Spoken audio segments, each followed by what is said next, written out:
9 o'clock p.m. It was now much darker. The air round about in its careless array had shifted to a more prominent fixture of darkening forbearance as winter's chill worn its way to the inhabitants of the city. It was no big deal, but much colder times meant much colder means, and deep in my heart I knew something was afoot. For in fact, I was a detective. My corner office was located in the dark part of the city, mostly for saving on costs, but also to locate me closer to a city's usual catastrophic action. Yes, indeed, and so it was. And I was in my office reviewing some old case files that the local police department had dropped off to me, which had been confusing to them.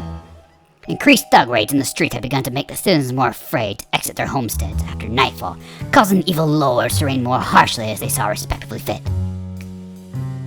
As I was reviewing the most recent case, I noticed something that stuck out to me I hadn't noticed before.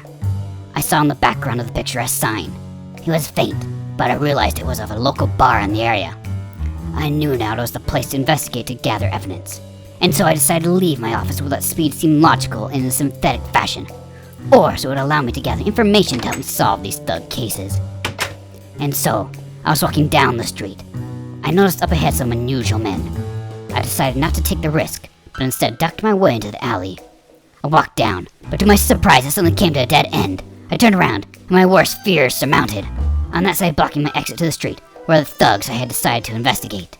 For in fact, they knew me, and they laughed at me as I stood there.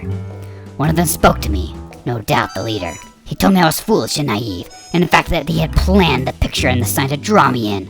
They knew I'd try to stay hidden in the shadows and take the passageway down the alley. They had outsmarted me, and they knew it, for now they were holding their clubs ready to maul me and rid me of their presence. They had studied me, and knew I had left my Tommy gun at my office, and they knew it wouldn't be too hard to fight. Or so they thought, for at that moment they suddenly rushed me. But they're in fact naive in their own thoughts, and they knew not my expertise in acrobatics. They rushed me, but I ran over to the side of the wall and jumped above them before they could grab me. The ladder to the upper floor was just in reach, and I held on with all my strength. Up I went, and I saw in their eyes anger.